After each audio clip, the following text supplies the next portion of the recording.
અંગ્રેજીમાં બોલશે. Speech on Republic Day. Good morning, respected principal, teacher, and all my dear friends. Myself Nisha Setaji Thakur. I wish you all very happy Republic Day. Today is 26th January, the Republic Day of our country. This day is a national festival of our country. On this day, our constitution come into force 26th January 1950. Republic Day is important to us Independence Day. The Constitution of India is the supreme law of India.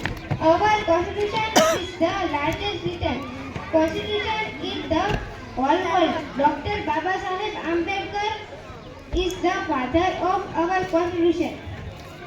Today we are a great republic.